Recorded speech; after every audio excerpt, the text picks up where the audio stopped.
It is possible that quite a number of people have not come across the Rotoverter system, so here is some basic information on it. The Rotoverter system uses a standard three-phase electric motor. A three-phase motor has got three windings, each of which is powered up sequentially to provide rotation of the output driveshaft. It is possible to change the wiring of such a motor so that the input power drives only one of the three windings, leaving the other two windings for output power. This circuit has been presented as a public domain, non-copyrightable circuit by Hector Perez Torres. The Rotoverter has been reproduced by several independent researchers, and it produces a substantial power gain when driving devices which need an electrical motor to operate. Typically, the input power requirement is cut to just 10% of the original power needed. For example, it is possible to power a rotoverter with a solar panel and use the rotoverter to pump water from a well. However, the greatest interest is in generating an electrical output. One method of arranging it is shown here. You've got the AC mains, which feeds to the motor, along with two capacitors, which will be discussed later. There's a coupling between the rotoverter motor and an alternator. The alternator has got three phases in its output power, which with either a special single block device or 6 separate diodes can then give a DC electrical output from the input provided on the turning of the alternator shaft. The output device is usually an alternator.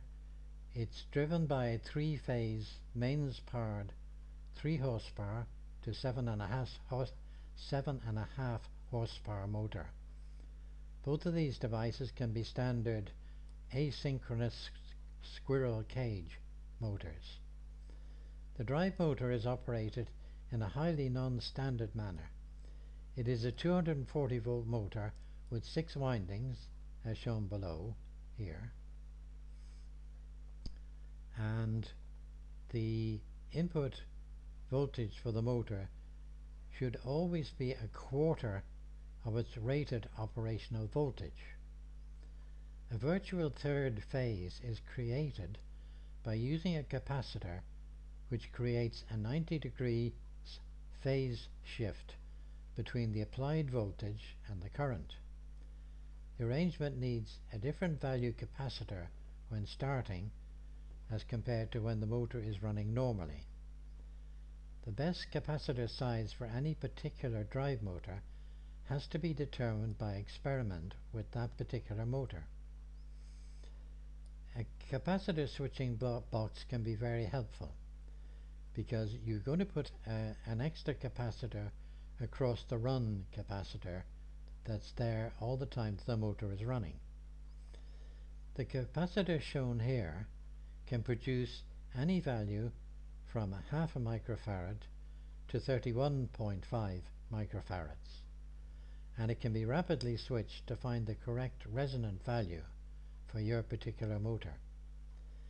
These values allow combined values of 0.5, 1.0, 1.5, 2.0 and so on by selecting the appropriate switches to be on or off. Should you need a value greater than this, then wire a 32 microfarad capacitor in place permanently and connect the substitution box across it so that you can test higher values step by step to find the optimum value of capacitor to use. The capacitors need to be powerful, oil-filled units with a high voltage rating. In other words, large, heavy and expensive. The power being handled in one of these systems is large, and setting one up is not without a certain degree of physical danger. These systems have been set to be self-powered, but this self-powering is not recommended, presumably because of the possibility of runaway, with the output power building up rapidly and boosting the input power until the motor burns out. The Yahoo EV Grey group, which is shown with this link here, has many members, and many of those are very willing to offer advice and assistance. A unique jargon has built up on this particular forum, where the motor is not called a motor but is referred to as a prime mover, or PM for short, which can cause confusion as PM usually stands for permanent magnet, not to mention Prime Minister. Rotoverter is abbreviated to RV, while DC PMRV stands for Direct Current Permanent Magnet Rotoverter, and TRAFO is a non-standard abbreviation for transformer. Some of the postings in this group may be difficult to understand due to the highly technical nature and the extensive use of abbreviations, but help is always available on that particular group. To move to some more practical construction details for the system, the motor and alternator considered to be the best for this application is the Baldor EM3770T 7.5 horsepower unit. Specification number is 07H002X790, and it is a 230 to 460 volt 60 Hz 3-phase 19 or 9.5 amp 1770 RPM with a power factor of 0.81. The Baldor website is www.baldor.com, and the following details should be considered carefully before trying any adaptation of an expensive motor. The following constructional photographs are presented here by kind permission of Ashworth of the EV group, the EV Grey group. The end plate of the drive motor needs to be removed and the rotor lifted out. Considerable care is needed when doing this, as the rotor is heavy and it must not be dragged across the stator windings, because if you do that you will damage them. So you have to support the weight of the rotor as you lift it out of the housing. The other end plate then is removed and placed on the opposite end of the stator housing. This arrangement is to switch the innards of the motor around, so that what was the front end now becomes the back end. The fan is removed as it's not needed, and it just causes unnecessary drag, and the rotor is inserted in the opposite way round to the way that it was removed. That is, the housing is now the other way round relative to the rotor. Since the rotor has been turned through 180 degrees before being replaced. The same part of the shaft of the rotor passes through the same end plate as before, as the end plates have also been swapped over. The end plates are bolted in position and the rotor shaft spun to confirm that it still rotates freely as before.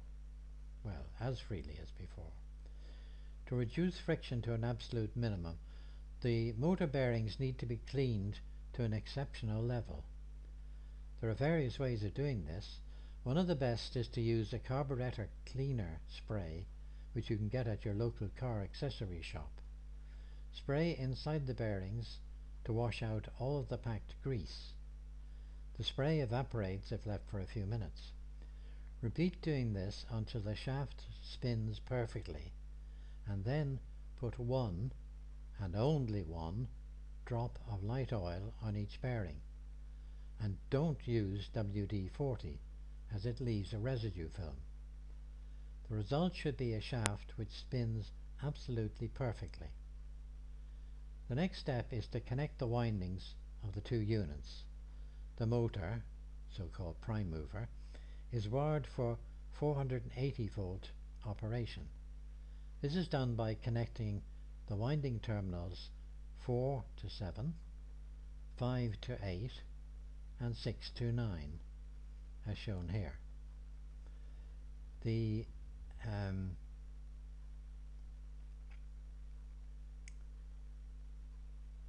this motor were operated in the standard way, a 480 volt three-phase supply would be connected to terminals 1, 2 and 3, and there'd be no capacitors in the circuit.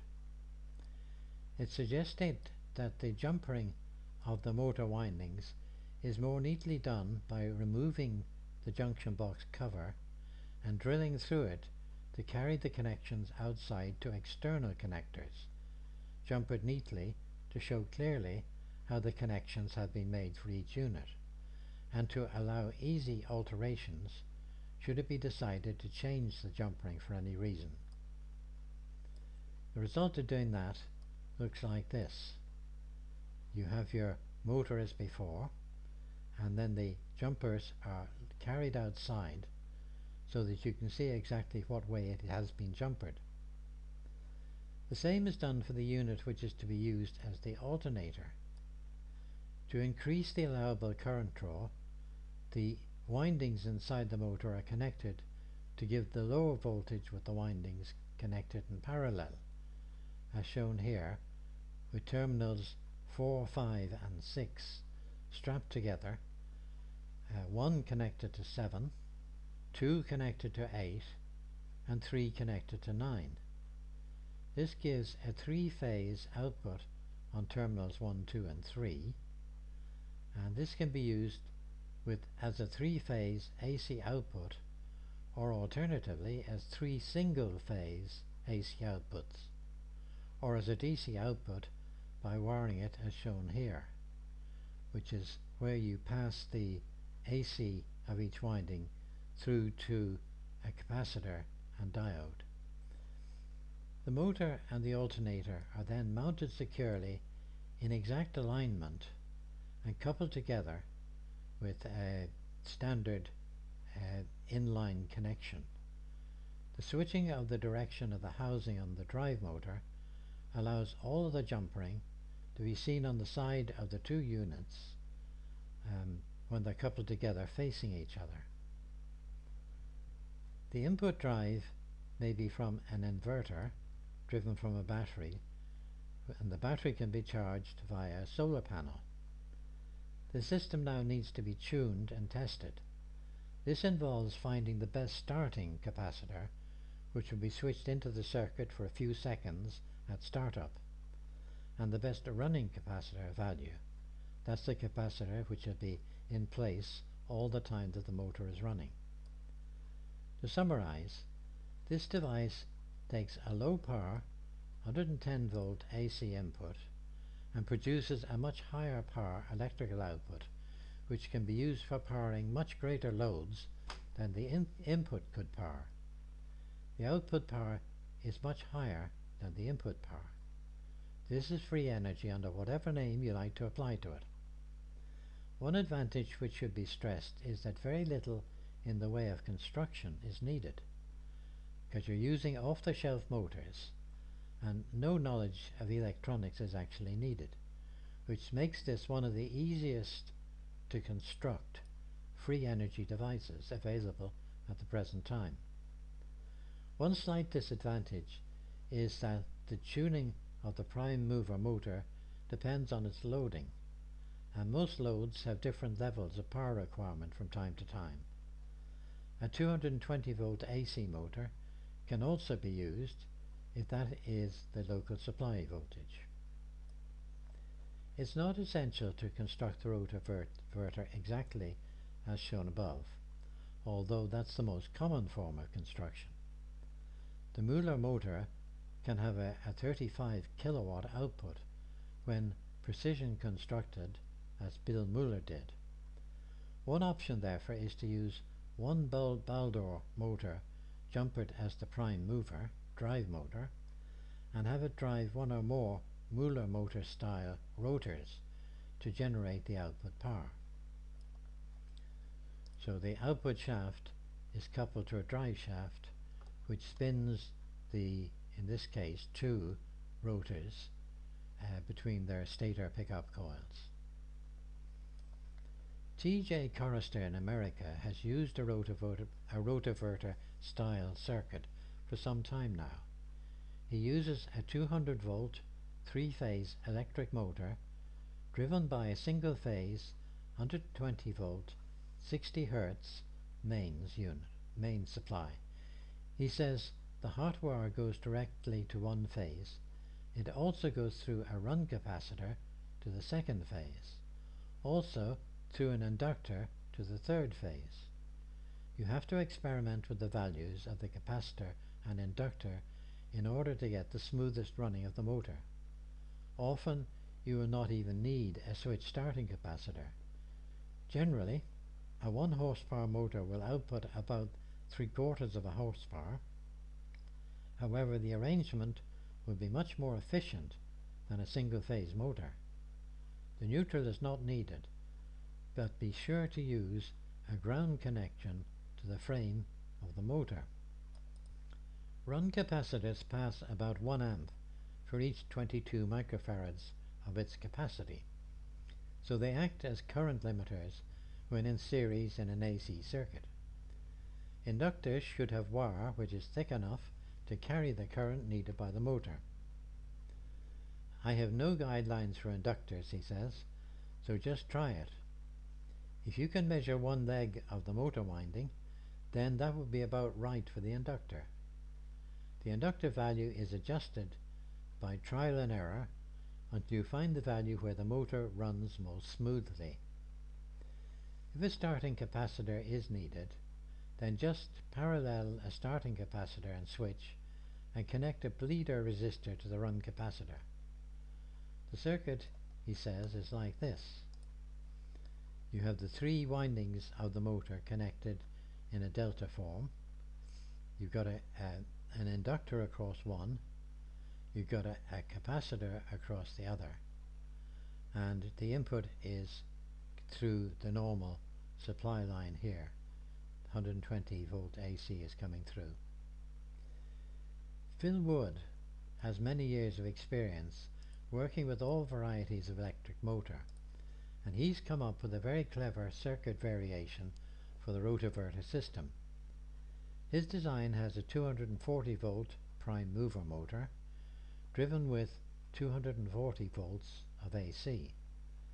The revised circuit now has automated startup, and it provides an extra DC output which can be used to power additional equipment. His circuit is shown here. You have the windings of the motor connected in series as before, with the 240 volt AC input. You've got the capacitor there, another non-polarized capacitor here, diode bridge in 2 positions, and the starting run capacitor with its bleed resistor in that particular position. Phil specifies the diode bridges as being 20 amp 400 volt, and the output capacitor is 4000 to 8000 microfarads at 370 volt working. The on-off switch on the DC output should be 10 amp 250 volt AC working. The circuit operates as follows. The charge the charge capacitor C which is there needs to be fully discharged before the motor is started, so the press button switch is pressed to connect the 1K resistor across the capacitor to discharge it fully. If you prefer, the press button switch and resistor can be omitted and the switch to the DC load closed before the AC input is applied. The switch must then be opened and the AC connected. The starting capacitor S, which is there, and capacitor R, which is there, both operated at full potential until capacitor C begins to charge. As capacitor C goes through its charging phase, the resistance to capacitors R and S increases, and their potential capacitance becomes less, automatically following the capacitance curve required for proper AC motor operation at startup. After a few seconds of runtime, the output switch is operated, connecting the DC load, which is there, that's the switch we're talking about here, and by varying the resistance of the DC load, the correct tuning point can be found. At that point, the DC load resistance keeps both of the capacitors R and S operating at a potentially low capacitance value. The operation of this circuit is unique, with all of the energy which is normally wasted when the AC motor is started being collected in the output capacitor C. The other bonus is where a DC load is powered for free, while it keeps capacitors R and S in their optimum operating state. The DC load resistance needs to be adjusted to find the value which allows automatic operation of the circuit. When that value has been found and made a permanent part of the installation, then the switch can be left on when the motor is started, which means that it can be omitted. If the switch is left on through the starting phase, capacitor C can be a lower value if the DC load resistance is high enough to allow the capacitor to go through its phase shift. The capacitor values shown above were those found to work well with Phil's test motor, which was a 3-winding 5 horsepower 240 volt unit. Under test, driving a fan, the motor draws a maximum of 117 watts, and a variable speed 600 watt drill was used for the DC load. The motor operates at its full potential with this circuit. The circuit will need different capacitors for operation with 120 volt AC supply. The actual values are best determined by testing with the motor which is to be used, but the following diagram is a realistic starting point, and that's because it specifies the values of the components that are being used in the circuit. Now that's for a 120 volt AC input. The 120 volt AC motor runs very smoothly and quietly, drawing only 20 watts of input power. Advancing the design even further, Phil has now produced an extremely clever design by introducing an additional DC motor generator coupled to the prime mover. The coupling is nominally mechanical, with two motors physically linked together with a belt and pulleys, but the electrical linking is such that the two motors will synchronize automatically if the mechanical linkage is omitted. I'd like to express my thanks to Phil for sharing this information, these diagrams and photographs quite freely. This is Phil Wood's final circuit on this sort of arrangement. This circuit is very clever, as the DC motor generator automatically adjusts the running of the AC motor both at startup and under varying loading. Also, the section and selection of the capacitors is not so critical, and no manual intervention is needed at startup.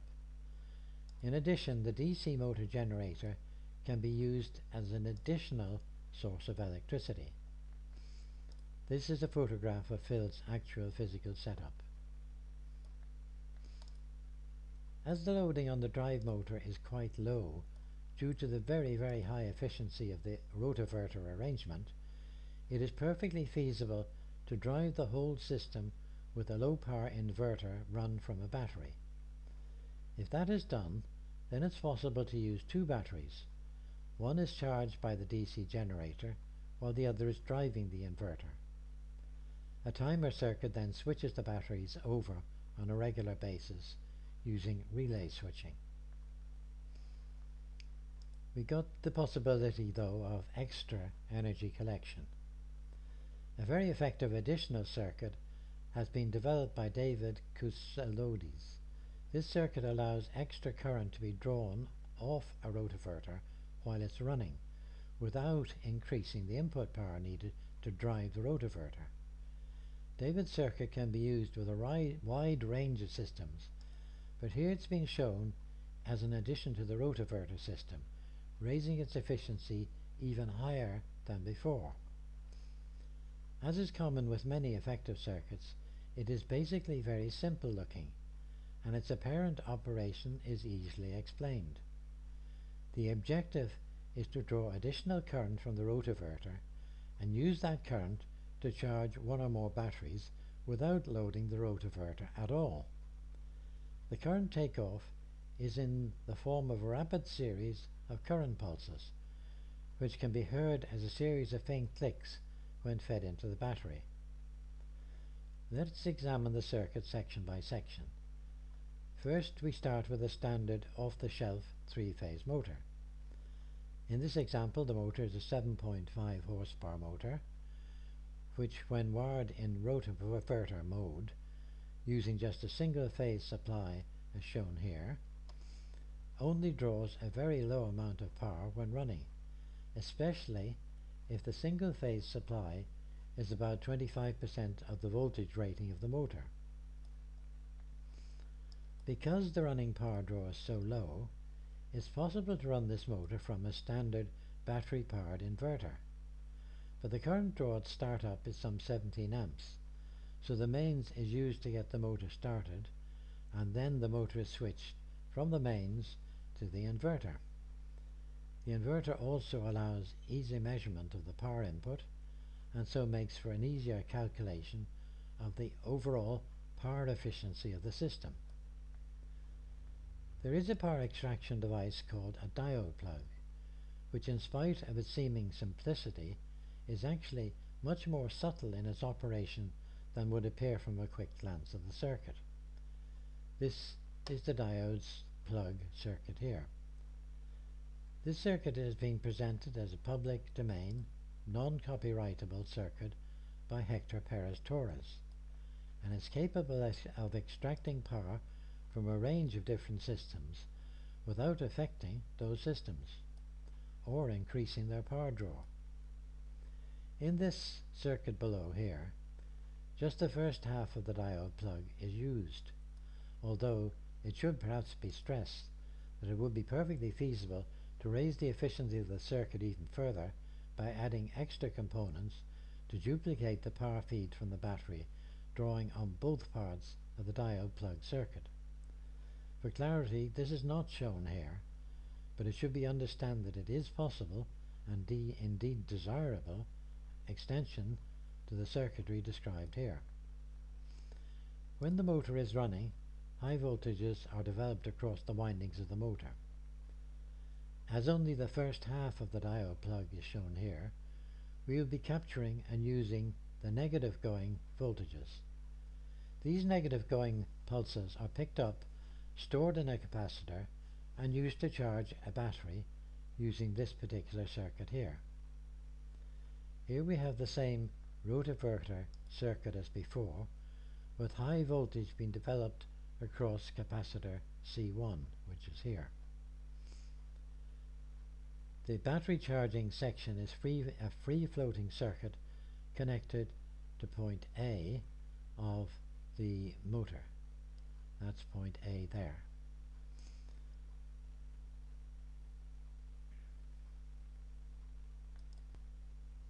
The high voltage diode D1, which is here, 1N5408, is used to feed negative going pulses to capacitor C2, which causes a large charge to build up in that capacitor. The appropriate moment the PC851 opto-isolator is triggered. This is the opto-isolator here. When it's triggered, it switches on and feed current into the base of the 2N 3439 transistor. The transistor switches on as a result of that, and it fires the thyristor or SCR, the 6509 type. It effectively switches capacitor C2 across the battery, being here, and this discharges the capacitor into the battery. This feeds a substantial charging power pulse into the battery. As the capacitor voltage drops, the thyristor is starved of current and it turns off automatically. The charging sequence for the capacitor starts again with the next pulse from the windings of the motor. The only other thing to be arranged is the triggering of the opto-isolator. This should be done at the peak of a positive voltage on the motor windings and has been built like this. Here we have the rotoverter motor as before, with the voltage developed on C1 being used to trigger the opto-isolator. It's done by passing through D2 to a voltage level setup controlled by the turns of this preset. That feeds it back through to the neon and on through the 1K resistor to the LED part of the particular opto-isolator. And you adjust the 10-turn preset here so that the neon fires at the peak of the voltage wave coming from the motor. Although the adjustment screw of most preset resistors is fully isolated from the resistor, it is recommended that adjustment of the screw be done using an insulated mains tester type of screwdriver or a solid plastic trimmer core adjustment tool. The circuit to test one half of the diode plug is then this, which is the first diagram and the second diagram combined together.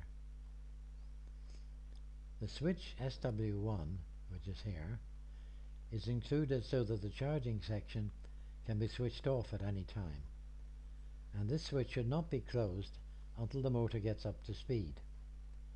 All wire connections should be made before the power is applied to the circuit. Capacitor C1, which is shown as a 36 microfarad, has a value which is optimized for the particular motor being used and will normally be in the range of 17 to 24 microfarads for a well-prepared motor. The motor used for this development was retrieved from a scrapyard and was not prepared in any way. As said before, please understand that the capacitors we're talking about here are oil-filled types. They're large, they're heavy, and they're expensive. The value of capacitor C2 can be increased by experimenting to find at what value the resonance gets killed and the charging section starts drawing extra current from the supply. It should be noted that many new thyristors, silicon controlled rectifiers or SCRs, are faulty when supplied. Sometimes as many as half of those supplies can be faulty. It's therefore important to test the thyristor to be used in the circuit before installing it. The circuit shown below can be used for the testing, but it should be stressed that even if the component passes the test, that does not guarantee that it will work reliably in the circuit. For example, while 2N6509 thyristors are generally satisfactory, it has been found that C126D types are not. A thyristor passing the test may still operate unpredictably with false triggers. Please note that the 2N6509 package has the anode connected through to the metal mounting tab, which is part of the heatsink arrangement. the components list for this lot of components here is shown with their particular specifications. When using and testing the circuit, it's important that all wires are connected securely in place before the motor is started. This is because high voltages are generated, and creating sparks when making connections does not do any of the components any particular good. If the circuit is to be turned off while the motor is still running, then switch SW1 is there for just that purpose. The operating technique is as follows. Before starting the motor, adjust the slider of the preset resistor VR1 to the fixed resistor end of its track. This ensures that the charging circuit will not operate, as the neon will not fire. Power up the circuit and start adjusting the preset resistor very slowly until the neon starts to flash occasionally. There should be no increased load on the motor, and so no extra current draw from the input supply. If there is an increase in the load, you'll be able to tell by the speed of the motor and the sound that it makes. If there's an increase in the load, then back off VR1 and check the circuit construction. If there's no increased load, then continue turning VR1 slowly until a position is reached where the neon remains lit all the time. You should see the voltage across the battery being charged increase without any loading effects on the motor. If you use an oscilloscope on this circuit, please remember that there is no ground reference voltage and the circuit is not isolated. Here's a picture of David's actual board construction. There are various ways for building any circuit. This particular construction method uses plain matrix board to hold the components in position, and the bulk of the interconnections are made underneath the board. The charge collecting capacitor is made here from two separate polypropylene 440 volt capacitors wired in parallel. David has opted to use a separate diode on each capacitor, as this has the effect of doubling the current carrying capacity of a single diode, and it's a popular technique in pulse charge circuits where sometimes several diodes are wired in parallel. David has included a heatsink, which he marks as being not required, but you'll notice that there is insulation between the SCR and the heatsink. Mica washers are so called, are available from the suppliers of semiconductors, and they're particularly good for this because mica is a good insulator of electrical current, and it also conducts heat very well. Phil Wood has developed a particularly effective method for extracting the excess resonance circulating energy of a rotoverter prime mover, and this is the circuit here. Care needs to be taken when constructing this circuit. For example, the circuit performance is displayed by an AGF 4017B 5-stage Johnson counter, but for some lunatic reason the 4017 designation is also used for a completely different chip of the same size and number of DIL pins, namely the CMOS high-speed hex flip-flop with reset. An action definitely worthy of a stupidity award. Another point to watch out for is that the 1 amp 1N5819 diode is a very high speed Schottky barrier component. The operation of the circuit is as follows. The input from the rotoverter motor is stepped down by a transformer to give an 18 volt nominal AC output, which is then rectified by a standard rectifier bridge and the output smoothed by an 18 volt Zener diode and a 330 microfarad smoothing capacitor, and used to power the MC34151 chip. This DC power supply line is further dropped and stabilized by a 15 volt Zener diode and a 47 microfarad capacitor, and it's used to power the LED display chip HEF 44017B. The raw rotoverter input is also taken direct and rectified by a second 400 volt 35 amp rectifier diode bridge and smoothed by a 20 microfarad capacitor with a high voltage rating. It must be understood that the rotoverter system is liable to produce considerable power surges from time to time, and so this circuit must be capable of handling and benefiting from these surges. This is why the IRG 4PH 440UD IGBT device was selected, apart from its very reasonable price, as it is robust and can handle high voltages. The resulting high voltage DC is taken by the chain of components, two 75 volt Zener diodes, 20k resistor and 100k variable resistor.